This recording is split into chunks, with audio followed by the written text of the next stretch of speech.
Well, welcome. Let's see if we got the mic on. We are live. Yeah, we're good. So, hey guys, welcome to On Live with Blake. This week, we're doing something new. Got a little fancy setup here. It says the Harbor Live. I should change the logo out, but it's all right. So we're here with none other than Todd Agnew. Hey. Welcome, Todd. How are you? I'm all right. Thanks for asking. Yeah, it's been a day. It's been a week. It's been a time. And so, I've been doing these lives with just random guests, friends, youth ministers, educators, from just all over. And we didn't do one any last week because I wanted to take a break. We all wanted to take a break. I've been on the camera more than this past month, my entire life. And so I just wanted to take a break from that. And so I want to do a worship series. And I have a lot of friends that are worship pastors, leaders. I've led time and time around different places, Elk City, Oklahoma, in the middle of a cornfield sometimes, Broken Bow, just random places, Terrell, Texas, places like that. And I am not an expert by any means, but Todd here has my lifetime worth of experience. And I just feel like during this time, if we're not giving things for our students and to grow and to learn, then I'm failing you. And so over the next couple of weeks, I'm going to interview some guys that are worship pastors and worship leaders. And so you guys can take their insights into this. And if you can't watch this live on Instagram today, I will be uploading it to our YouTube channel. And so please subscribe to that. We're working our way to 100 subscribers. And so let's meet the mark. And so today's going to be pretty free flowing. Because I'm a youth pastor and I'm always procrastinating. And so we're just going to ask questions kind of off the cuff, but they're all going to point to worship. But first off, Todd, just tell us a little bit about yourself. Where are you from? Where did you go to school? Stuff like that. Yeah, so I'm from here. Here is Dallas, the general Dallas Metroplex area. I was born here, grew up around here, moved away, moved back, moved away again, moved back again, those kind of things. Mm-hmm. Typical Texan, I think. Yeah, kind of typical wherever you are. Yeah. When you grow up, you think you hate where you are and you want to be anywhere but there, right. and move away and realize that that you love where you're from, and so I ended up back in Texas. When I got married, we moved back to Texas and actually moved to Austin. And then eventually moved back to Dallas as well. So as far as school, I went to school. Mm-hmm. Did you graduate? I graduated multiple times. There you go. I graduated kindergarten from Lee Britton Elementary in Irving, Texas. That was a big one for me. Graduated high school. In a surprising move, did not graduate from college, and then did graduate from graduate school. So I have a master's and don't have a bachelor's. Wow. I don't recommend that. It's really not good discipline, and it's not just a good path in general, and it makes it hard later in life when you're a parent and you're trying to tell your kids they need to take school seriously. Mm-hmm. They have a pretty good argument against you. But yeah, so I kind of grew up and came back years later and went to seminary at DTS, Dallas Theological, and loved it. And so finished that, and I'm making plans now to go back and do PhD. Get your Dr. Todd. Yep. maybe someday. Maybe someday, Dr. Todd. It'd be nice. I'm a doctor, like a dentist. Yeah, Right? I hate dentists, so Yeah. I'll try to be a different kind of doctor than that. I just think about that, like, especially today when everybody wants to give you their opinion. They say they have a doctor in front of them. Make sure they're a doctor in that field. All right? I'm not discrediting the work they put into it because I'm not going to get my PhD. It'd be simply out of vanity to be a doctor. That's the only reason I do it. Just so you can call me Dr. Blake or something like that. Well, you never know, man. That's the only reason. When I was your age, Yeah. I thought I would never be one either. The path I was on didn't look like that it had anything to do with that at all. Mm-hmm. I love leading worship. I love playing music. I love that world that I was in, and I still love those things. Mm-hmm. But I encountered this place in life where I realized that as much as I enjoyed doing those things, I really cared about all the other people that do those things.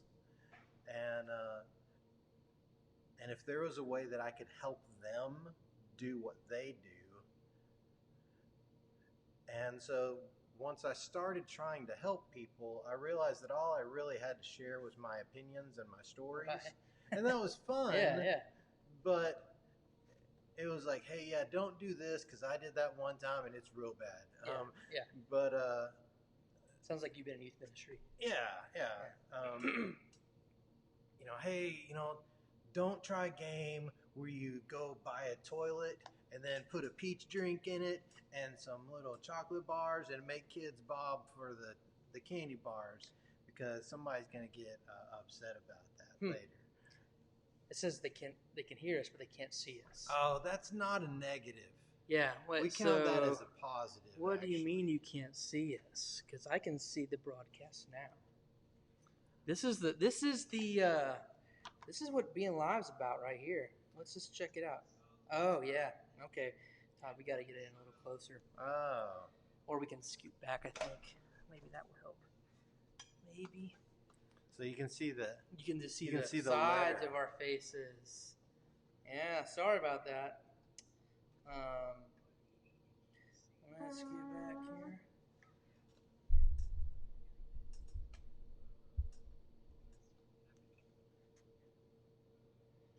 No, still just shoulders. Let's keep scooting back here. That's better. Yeah, that's a lot better. There we go. Oh, time delay. Hey, I just want you guys to know it took John Mayer a long time to get this right. So, I'm not John Mayer. Yeah. John Mayer's really good at a lot of things. So, all right. So, you guys heard a lot of that, and you weren't distracted by my beautiful David-like face in this quarantine stage, which is good. So, all right. Cassie gave me a thumbs up. That monitor probably should be right here. Hindsight, you're learning a lot more. I just see that picture, recognize that picture. Those letters are really small. Yeah, back here. Yeah, they're really small. All right, so I know you went to OBU for a little bit. I did. We talked about that because I'm an Okie. And then you went to North Texas. You didn't graduate from North Texas. I didn't graduate from either one of them. Yeah, most people don't graduate from OBU. They go bankrupt. Yeah. Before they go bankrupt before they get a degree from there. But then you went to DTS and got your master's without an undergrad. Right. That's pretty cool. That is, I guess, the difference between, I guess, faith-based learning and I guess you have to write a letter in. Well, really, it's not recommended, and it's not a normal thing. Right. The difference was that by that point in time, is I'd been in the ministry for 20 years. Right. Yeah. And so that if I was 25 at that time, then they would have said, "Hey, go back and finish college." But I was 40 something, 40. I don't know how old I was. Yeah. 42, 43, around there, and they said, "Hey, understand that maybe you, at this point in time in your life, going back and taking algebra Mm-hmm. might not be the best Right. use of your time. Praise the Lord. Um, Even though that was a good class for me, Mm-hmm. but that would have taken a chunk. That would have meant that for me, I would have had to commit 4 years to that Mm-hmm. before I could have gone Right. and done anything with seminary. And for me, that might have been just a hey, I'm not going Yeah. to seminary. Oh yeah. Yeah. And so they just said, hey, there's a test called the GRE that you have to Mm-hmm. take to get into grad school. So they said if you can get the grade that you need to get into our school and prove that you can do the work, then we'll count um, your life experience and ministry experience, um, Yeah. as that. So We have to try that. Actually, I'm already. No, I'm not gonna do that. I think keep going. We got 3 more years left. yeah, I guess maybe 2.5. I don't know. Some time. All right. So we got that. We got Master Todd, worship pastor, Fellowship Forney, um, from Texas. Been around Memphis, Oklahoma, um, all around Texas. Back in Texas, here in Forney, with us. When did you feel the call? Um, well, I'm not going to say worship ministry, but just ministry, and how did that evolve? For if we have any students or adults watching that are going to watch later, who maybe have felt the call to ministry, um, but are either in a professional setting, not so non-church setting, or have this talent that's maybe not creative, but still feels called to ministry, or has a talent but is worried about committing to full time Christian ministry or even part time Christian ministry. How did it shape? How did it start and shape or evolve to where you are today? that's a great question because that happens in stages for me. But the beginning of it, it's really distinct Mm-hmm. memory for me. I was 12 or 13 years old at youth camp, like everybody is when Right. you grow up in Baptist church in Texas. Yep. And at my camp growing up, the pastor, senior pastor of my church, always came to camp, and he would do the morning Bible lesson, and then the camp preacher would do the night sermons. And one of the morning times he gave an invitation, um, and I was young and I didn't know all the language yet, but basically the invitation he gave was, if you want to do your job for Jesus, come forward. And I got up and came down, and he put his arm around me and said, I always knew you were going to come down here and make this Right. commitment someday. And I was like, wow, yeah. And turned around because I fully expected that everybody's coming. Uh-huh. It's church camp. Yeah, right. Doesn't everybody Yeah. want to do their job for Jesus? It's Thursday night at Falls Creek. Yeah, but it's like, I don't know what that job is, Yeah, right. but you want to do it for Jesus. Mm-hmm. And I'm like, it's a pretty easy question. Yeah. And turn around, yeah, no, it's just me. And because I didn't understand that he was talking about, the Baptist surrendering to the ministry. Yeah. It's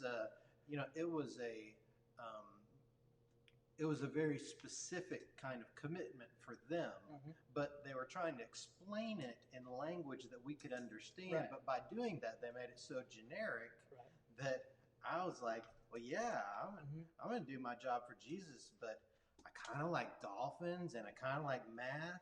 I don't know which of those it's going to be, but I'm going to do it for Jesus. And so that was the first stage of it. And so I was like, so I actually surrendered my job to Jesus at that point fully and said, hey, this is what I'm going to do. I'm not sure that I'm doing what they think I'm doing, but I really am doing it for you, whatever it's going to be. And it's not till a few years later that I start realizing that, hey, maybe this whole thing can work out um, in a different manner that I still don't think I understood that I could be a worship leader for a career. I thought that, hey, I'm going to have a job and get to do this. Mm-hmm. Um, but that's where my heart was. And then as I grew up and kind of got into college and stuff, I realized, hey, look, I'd rather just do this and be poor. Like, Mm-hmm. I love this. I love ministry. I love leading worship. I love being a part of this. And I'd rather just do this and not make much money than do something else and make more money and do this on the side. Right. Um, and eventually, things turned out a little differently. Um, but yeah, so for me, it kind of moved in stages, but honestly, the surrendering of it happened at the very beginning Right. with a very simple question that I think they're trying to ask me a different question, Right. but for me, it went right to the heart Yeah. of what I needed to be asked. Yeah. You knew what question you were answering. Yeah. Right. Yeah. I had a very similar. I was at Falls Creek. I remember 8th grade. They said, "Man, if you feel called to full-time ministry, come on down." And I was like, "All right, I'm down there." And I remember the person who went down with me. I'll never forget it. And this is old school. This is old tabernacle. So when we go to Falls Creek, hopefully this year or next, you guys have no idea. Right. No. None. Like, we're talking air conditioning now, 4K screens. It was 110. You had to wear pants outside. And so you would be in the choir because they had fans. That's why you go join choir. But I remember I was like 3/4 way in the back, which is probably the worst place to sit. You really want to sit on the outside where the breeze was. And going down, and they take us down into, well, this sounds really weird, the basement. But like this area. And I just remember like, "Hey, what are you coming down for?" I was like, "Man, I feel called to ministry. I don't know what that is. But that's what it is." I mean, and the guy that went down with me, he's a cop today, and he's submitted to that too. Um, but it was just funny how that worked out, and I didn't know what it was. I had a feeling it was youth ministry or music because I could sing. I thought I have this ability, and it was just funny how it worked out. And at times it waned. Obviously you're like, "Man, ministry, you're not in ministry for the money." I'm just telling you right now. And so you when you get older, you realize money is kind of important, and you need it to take care of your family. But it's just been funny how like I answered that in 8th grade, 15 years old, and I know our 15-year-olds here. I mean, things change hourly, right? I mean, you have a 16-year-old son. Um, Motives and wants and likes, those things are changing, just all the time. But I knew at that moment, I just didn't know what it looked like. Just in case they end up watching this, Mhm. 16-year-old's a daughter. Oh, 18, sorry, 18-year-old's a son. sorry. My Sorry. bad, my bad. So like, it's just like at that moment, it was crazy how that worked. And you were 12, 13, and just how I knew what I was answering, but I didn't know fully what I was getting myself into. Right. I think God is faithful like that. I think the Spirit moves and the Spirit moves and Breeze in here. and that God works in us. But I also think having grown up in church that we have a lot of language Mm-hmm. that we use and throw around that, man, half the time we don't have any idea what we're talking about. Right. Like we use that phrase all the time. Called. We're Right. like, yeah, what does that mean? And Surrender. how does that work? How specific is that? And so that that changed my understanding. I don't know whether the calling changed it, but my understanding of what God was doing in my life in that area, it changed a lot over the years. At the beginning, I would have, I was, at 18, at 20, I was like, I'm called to And over the years, they're like, well, Yeah. I Right. might have been, Yeah. might have overshot my Yeah. understanding of that at the Oh yeah. beginning. And I think, and God, you know, kind of enriched my understanding of what he was actually meaning, and humbled me from my overzealousness. Right. Well, I mean, he did that to Paul too. Paul's pretty zealous. He humbled him a little True. bit. I think it's pretty funny because I always said when I was called to ministry, I was like, "Oh, man, I'm gonna serve you, Lord, but I'm never gonna move to Texas." I don't know why. This was freshman year of college. Well, the second time my freshman year of college, and just all things Oklahoma City, just wanting to champion OKC and music, and I was going to school for music. I'm like, man, we have all these great musicians from here, and I just Texas, man, I just OU fan, just hate Texas, and now I'm down here. I'm like, man, Lord, he humbled me in the sense that he sent me here, and I'm thankful because it's great.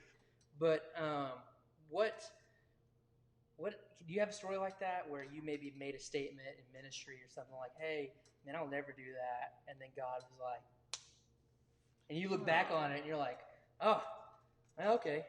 Man, I mean, it seems like almost everything has been like that. I mean, like I did the opposite. Mm-hmm. I'm from Texas and then went to Oklahoma. Right. That's probably a little more of a stretch. And but but I'm a shy, super introvert. Mm-hmm. That the artistic temperament figured out how to do the artistic side of thing. I figured out how to be the worship leader, but I would never be the speaker. Mm-hmm. I would never be a teacher. And yet that's still, it took a while, but God's like, no, that's where you're going. Right. Um, my parents are teachers, and I was like, yeah, that's not me. Mm-hmm. Even like my best friend in my senior year in high school, said he was going to go into teaching, and I was like, what? Why? We hate this. Yeah. Why would you want to do that? He's like, I know, but that's why somebody has to do it. Mm-hmm. And I'm like, that's really mature. We're not really like that most of the time. Mm-hmm. I don't know what to do with that. And but I was like, that's not me. And now I'm on the other side of it, and I followed them into that as well. But the biggest one probably is, um, you know, God, over over over a long amount of time, God kind of took me as a prideful young man and just kind of beat it out of me.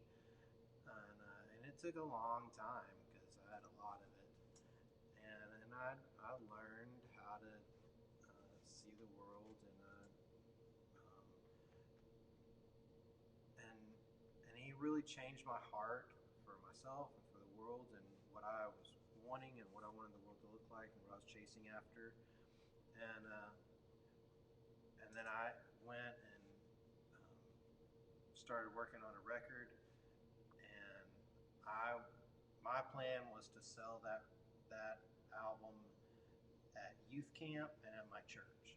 Sell 1,000 of them. Mm-hmm. Um, and Dana, a guy that I'd gotten to know that had helped me get the studio, um, came in while we were mixing and said, "Hey, can we talk?" And I was like, "Of course." And he said, "We want to talk to you about a record deal.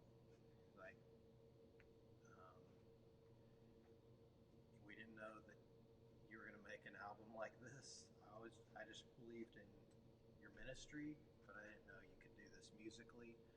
So we want to talk about a record deal." And I was like, "Yeah, I know what God's been working on me. I'm pretty sure He's not gonna do that. So yeah, that's a no." Mm-hmm. He's like, "Well, can we pray about it?" Yeah. I'm like, "Well, yeah, we can pray about it, but I'm just telling you, God's gonna say no." Yeah. Because I know what we've been doing for 13 years, Mm-hmm. and I'm pretty sure He wouldn't have done that just to do this. But looking back on it, Yeah. he did that Right. so that he could. Because Right. if I had had that kind of success as the person I was before he made that change, it would have been horrible. Mm-hmm. Um, but instead, it was a very, very different thing. Right. And so I went home and called my family and called some friends and said, hey, look, this is what happened. I really need to pray through this. I'm assuming the answer is no, but it's a huge honor. It's a huge compliment. And I don't want to be dumb about it. So we prayed about it and I had to go back and say, okay, yeah, so I was wrong. Yeah. But I was so wrong that I don't even I don't even know what questions to ask. So I need you to kind of talk me from the beginning, and he did. So yeah, That's awesome. Just it's funny. I mean, the older you get, guys, and our parents and leaders can tell you this. It's just looking and seeing how God works things in your life to either mill out hard issues, right, to get through it, to prepare you for something else. right, Because I know, like, my time here in Texas has been great, and I've been afforded many things and meeting many people that nothing against where I was, but it just wouldn't have happened there, and it would have been different. But God did something here and is doing something here. It's been great, and I'm thankful for Him for doing that, and learning to say no to the right thing, to the right things, and then learning from saying yes to the wrong things is also a big part of the growth in ministry of being a worship pastor or youth pastor. Man, a lot of like 90% of youth ministry and worship ministry is learning from the mess ups. You know, musically, sound wise, events, leadership. You know, you learn from all those things. I know I have, and I've been through it. So, what is some like practical advice you would give to a young student or a young college student or adult musically to help them grow or prepare for performing live or just to improve as a musician?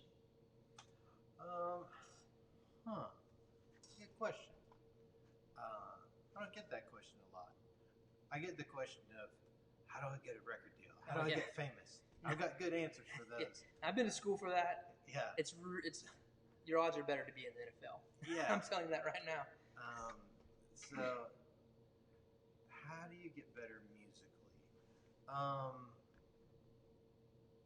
Practice with a metronome all the time. It's not fun. You're not going to like it, but it's really good for you. Even the slow songs that you think, well, this isn't hard. I can already play this. Yeah, you can't. It was really embarrassing to me. A song I wrote on that first record. Um, like we almost had to bring in another guitar player because it was a slow song. It was easy, but I just couldn't get the strumming straight because on a record it has to be perfect. Yeah. And I couldn't get it. Yeah. I would always hiccup it. And so yeah, practice with the metronome. But man, really, just love it and just play, enjoy it. Don't chase it. Don't try to. You don't have to try to be something all the time. Um, and I guess for me, I enjoyed mimicking. I enjoyed like going, I wonder how that guy does that. Right.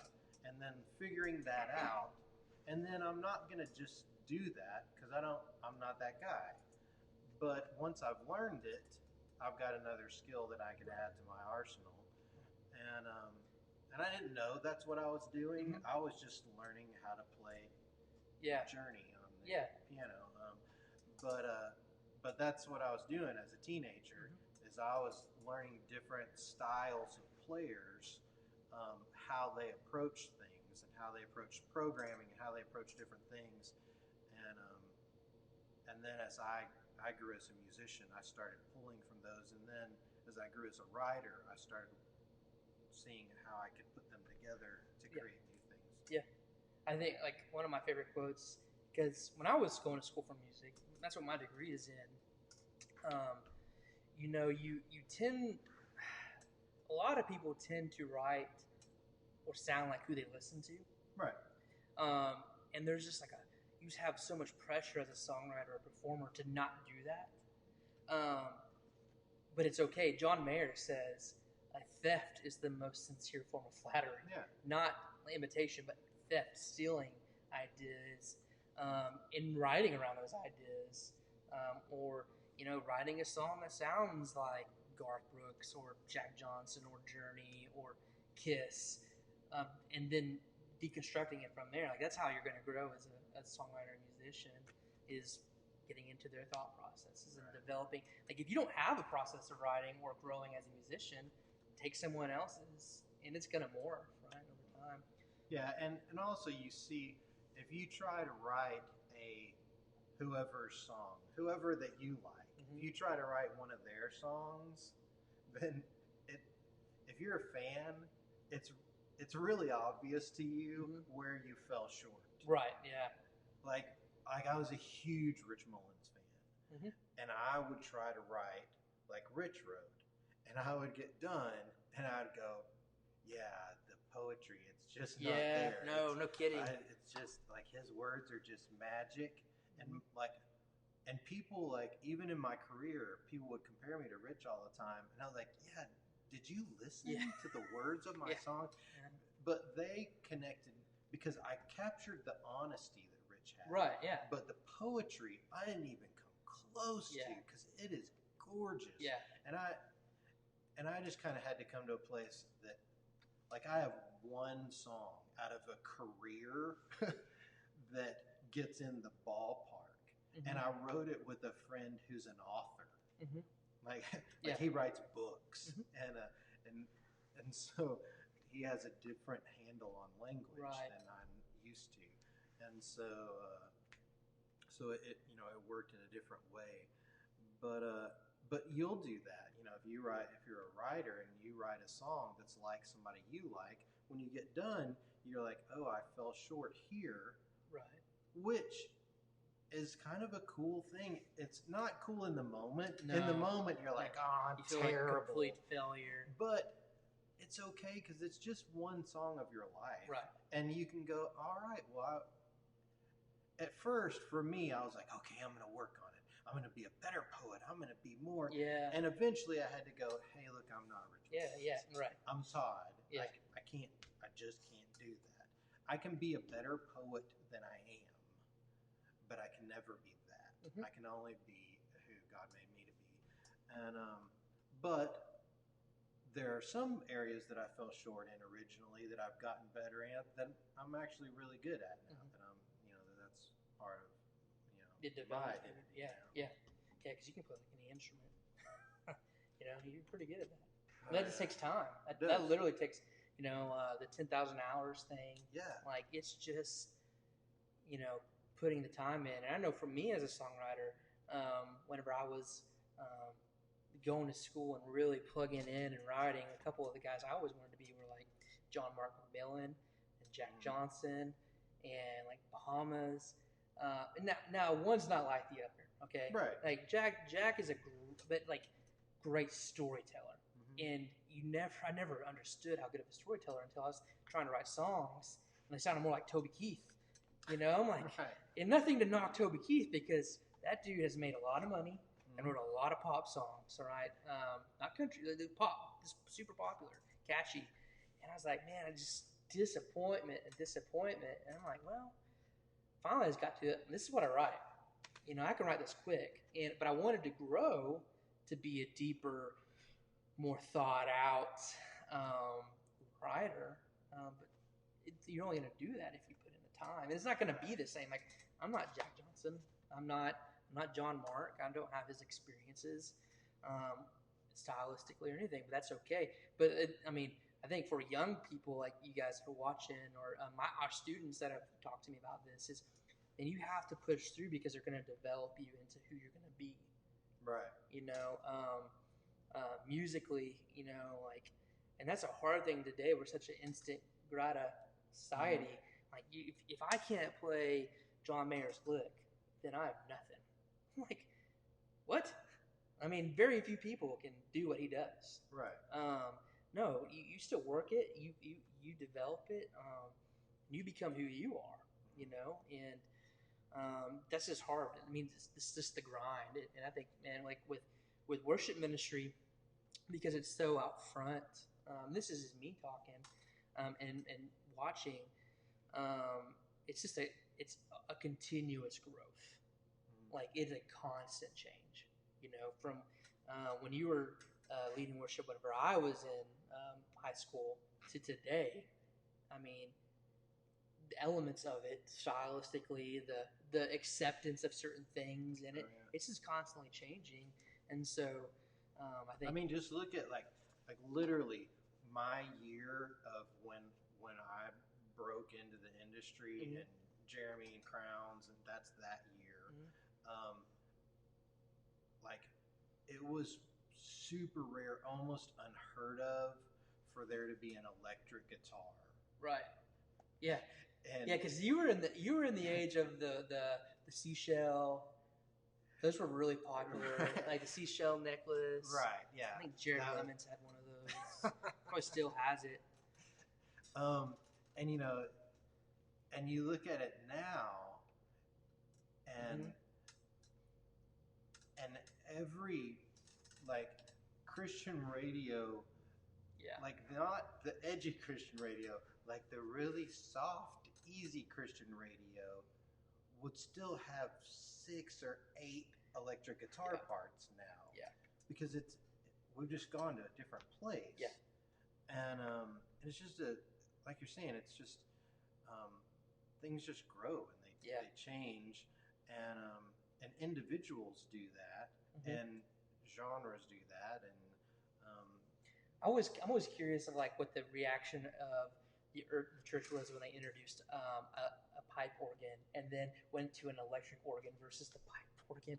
Like how dare we remove that for this electric organ?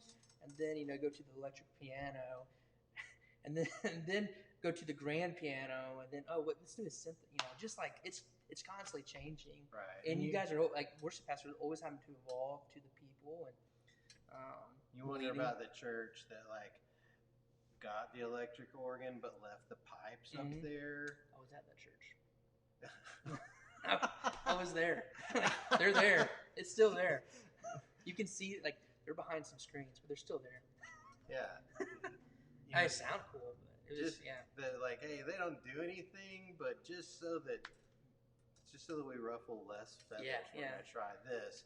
Or like we played at a church in somewhere, another state connected to Texas. Oklahoma? No. Oh, okay. But it was in Louisiana. Okay. I guess there's enough churches in Louisiana that nobody's gonna get their feelings hurt. Yeah. They'll assume it's somebody else. Yeah. But we played a church in Louisiana, and man, they had a gorgeous piano. I mean, it was massive. I mean, 9-10 foot. Oh yeah. I mean, it was massive, and like hand carved piano. And I saw it, I'm like, that thing is gorgeous. But my brain said, can you carve a piano? Wouldn't that affect what it sounds like? Mm-hmm. Because the wood is part of what makes the sound. But I guess if that's part of the plan, then I don't know. And so I finally walked up there, and there's this huge, beautiful piano, empty, with the keyboard sitting inside. Oh yeah. Yeah, it was just a shell. That's what they do, You see some guy with like this old looking, not a B3, because if you were to do that, if you were to tear out a B3 and put a synthesizer in there, you should be beat with it. But you'll see like old organs. Yeah, old organs cut up and they'll put in the synth for them. Yeah, and some of that, I mean, a lot of that it's just, man, it just looks cool. No, And hey, if you find some old beat up piano that's worthless now, I may have. and you know, hey, you use I'm it an as a aesthetic. keyboard I'm an stand. aesthetic guy. You know, Yeah. I like. People ask why. I'm just like, I don't know. Yeah, I looks get cool. it. I get it. It's a visual thing. Yeah. But we also understand. Hey, there's what we're talking about now, which is, hey, there's a visual aesthetic side to worship Mm-hmm. that that often we overlook.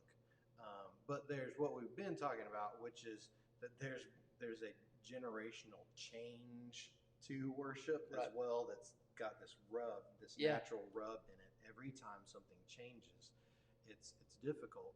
And the generation I grew up in, I watched the '80s, the change from hymns to choruses, and I watched that. Mm-hmm. I watched that war happen in the white evangelical church, and then was in Memphis and talking to some of those young guys, and they're like, hey, it's happening here now in our churches, the African American church, because we didn't grow up with the big gospel choirs. Like Mm-hmm. that's not our kind of music. We listen to hip hop, Right. and my brain immediately goes, yeah, but a whole church can't sing hip hop. And I just went, oh no, I'm I'm the old stodgy person. Get off my lawn. Yeah, I'm that guy. That's funny. And so I started building those relationships, Mm-hmm. going, hey, teach me, help me understand, because I totally dug it as far as a musician, Right. Yeah. but I was like, how does everybody do that rhythm? Yeah. Because that I don't, and yeah. And I realized that they do it the way we do everything else. It's the era of Spotify. Mm-hmm. Man, you listen to songs all the time now, and you know them by the time you get to church on Sunday. Yeah.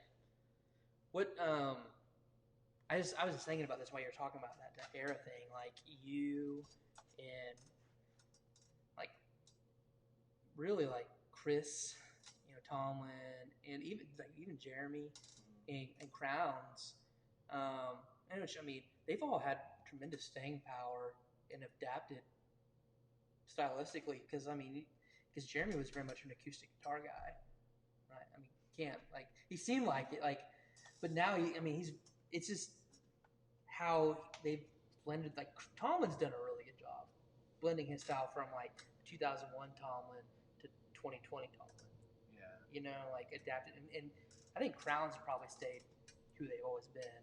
Right. Well, that's the thing about all of those people, and the Shanes and Crowder, is all of them are somebody. Mm-hmm. And that person, that artist, that minister continued to grow. Right. And when you look at someone like Chris is a great songwriter. Mm-hmm. He's a great writer for the church. He always has been. I mean, I've played Tomlin songs for a long time. Yeah. Yeah. And they've always been some of the best songs that I've had. Yeah. I mean, for 20 years, Mm-hmm. 20, I don't know a long time. Yeah, a long time. But from the very first time that I got to know his music, his songs automatically jumped to that stage, and he's just kept writing those songs. And Crowder's always been super creative, and still is. Yeah. His style. It's like it's like okay. There's something different about it, but it's always Crowder. Right. He's always added a different element. Yeah, it's not like if you listen to this record, it's not the record from 10 years ago. Yeah, it's not Remedy. Right, but it's still creative. Like he's mm-hmm. still doing something new. Yeah. And Crowns is still faithful to who they are and what God is saying through them. They're like the Eagles of Christian music. Like the Eagles kept doing what they were doing. Like first Eagles album to like they did what they did. It's not like the Beatles got a little more experimental. The Eagles, I mean, this is who we are. Yeah. And people loved it. But I mean, they changed a little bit here and there, right? Yeah. With the Crowns is like this is. I mean, I guess you probably. I mean, I'm thinking the biggest changes from like the early 2000s, from whenever I was in church into music ministry, is you have more of the what the tags, the ad libs more now today. There's a little more free flow in the chorus, getting a little more spontaneous. Using that word, Right. not spontaneous worship, not in the charismatic sense, but spontaneous in the call, which is really like a really old idea because that's a big deal in the early African American church. Was a lot of spontaneous ad libbing, call and response. It's definitely not like Hillsong and Bethel did not invent that. Right. But you see a little bit more of that in those guys that were maybe, or like me, I'm a pretty rigid guy, but I feel like, man, this is a little more genuine, I guess, feeling in my writing or when I'm singing a song or leading a song. And I've noticed that in some of your songs that you've written that we've done before, like the gospel. Oh yeah. Like that one was it was really hard. I felt that pretty bad. Okay, so we've gone pretty long here. Sorry. No, it's all good. Most famous Todd you know. This is a segment I do on the live. The most famous Todd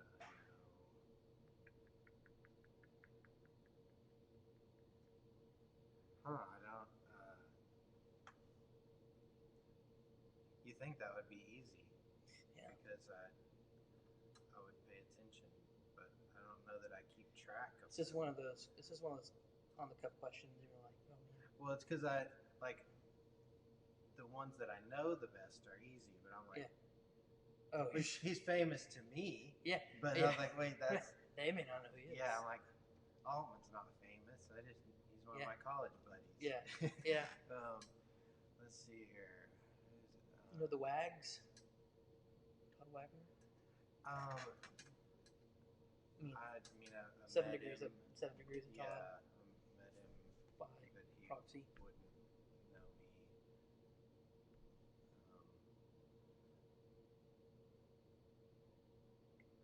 Who was the Todd? What's the Todd that played for SMU? Todd played running back. Was it Todd? Was his name Todd? I don't think so. I can't remember. Wow, I should have researched because I should have had a better answer. It could be you. Wow. This Todd is the most famous Todd I know, personally.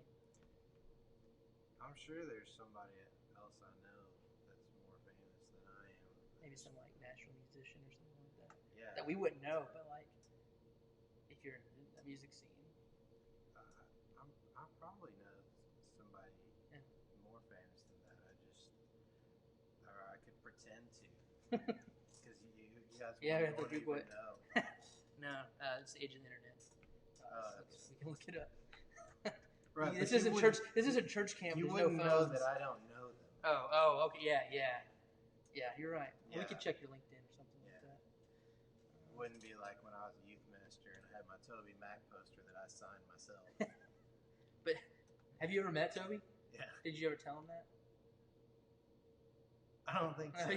I should have. Yeah. No, because like I was watching the Michael Jordan documentary last night, right?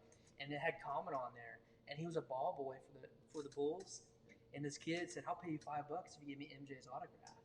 And so he goes to MJ. He says, "Hey, can you sign this?" Because this kid, he says, "You do it. You can do it." And so Common wrote it, but he misspelled Michael.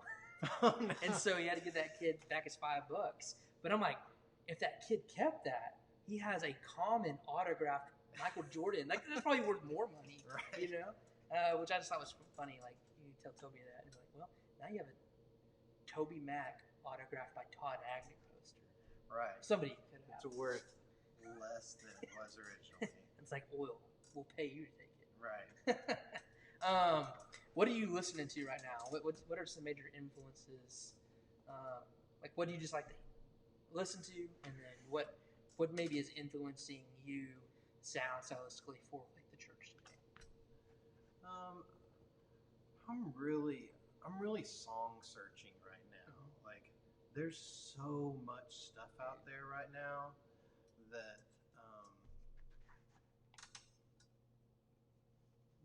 that it's hard to get through it all. Mm-hmm. And it's real easy to just go, well, everybody's playing this. Mm-hmm. And I don't have time to get through everything, so maybe I'll just play fill in the blank what everybody else is playing. I don't want to name something because I don't want to hurt somebody's feelings. It can be very easy.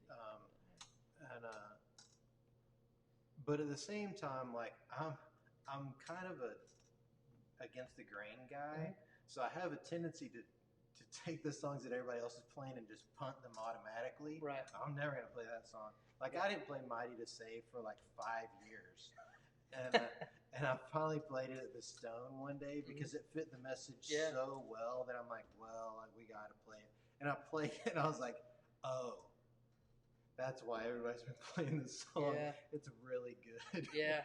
Like, I'm sorry, everybody. That was just me being a jerk. I've been there. And so I've been kind of going through some of the new stuff and just going, okay, is there anything of what's coming out right now that I feel that would be beneficial for us, and obviously, man, with this crazy stuff that's going on, it's saying, hey, what kind of songs would be helpful for the church in this moment, because we haven't been through anything like this before. What kind of song would help you alone in your home? Right. What kind of song would you sing on your couch with your family?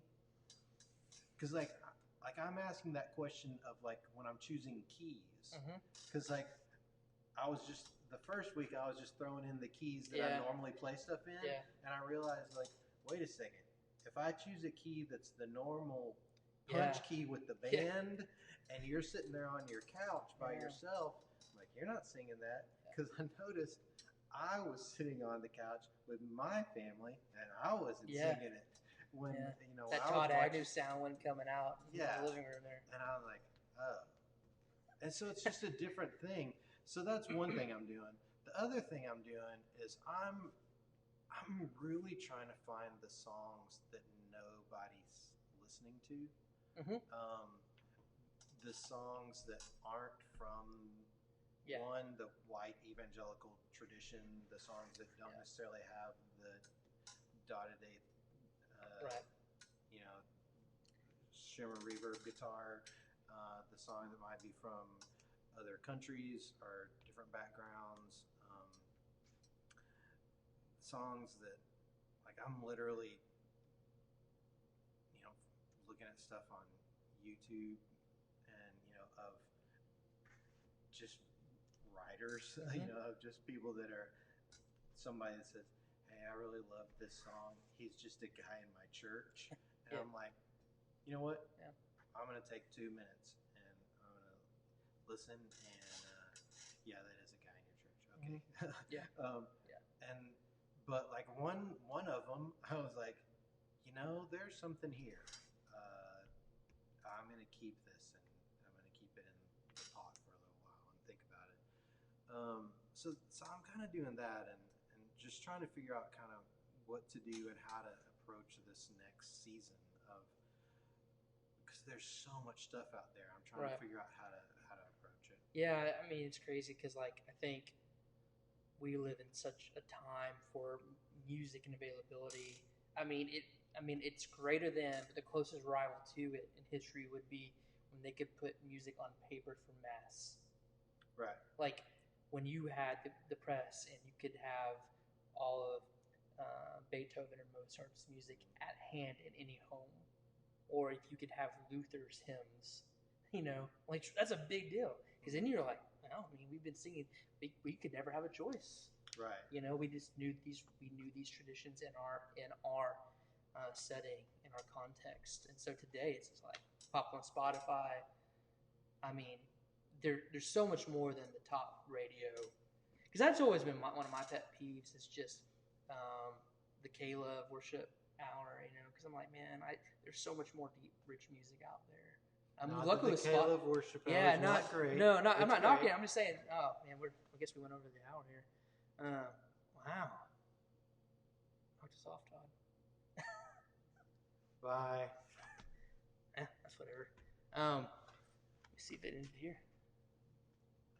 That's still live there. I guess we'll just keep it there then, and I can post it on YouTube. Okay.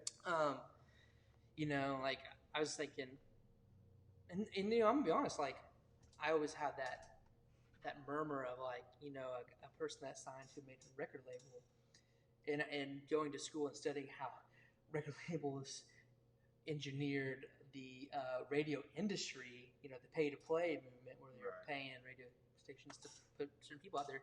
I'm like, man, do I really want that affecting the church? I mean, not the songs are wrong, but I want to go. I've just been that guy. It's like I want to listen to what's out there, like what's being written, discovering the writers of some of like the big Tallman songs that he's done that he didn't write, or who's writing with All Sons and Daughters, which we all know who that is. Like he's writing with everybody, But who are these people, and are there? Most of the time, like if you listen to the new Vertical or even Elevation, like those are songs that they're singing in their church for months and months and months before we get them on the radio, or on Spotify. And so, yeah, I mean, I like that idea. And I feel like this time a lot of people are going to be doing a lot more hymns too. I just feel for some familiarity, but also like there's just so much like home. It feels safe to rest in those things that have been there for a long time. I've seen these times. They've been through the Spanish flu in the 1918s and made it past. They went through the Black Plague. Like so rich in tradition and speak generation to generation. Cool. Well, if you're on YouTube, you got more of this. Instagram, the bonus ending. Yeah, it is kind. I wonder where it ended at. So I'm sure I'm gonna get some text messages. But hey guys, I appreciate you joining us. I look to be doing another one of these on Thursday, again on Instagram and YouTube. And so if you have any questions, students, you can email me, hit me up. I'm sure Todd would love to help answer anything like that you can in this time. If you have any other things, just let me know. Again, thank you for joining us. We will see you later.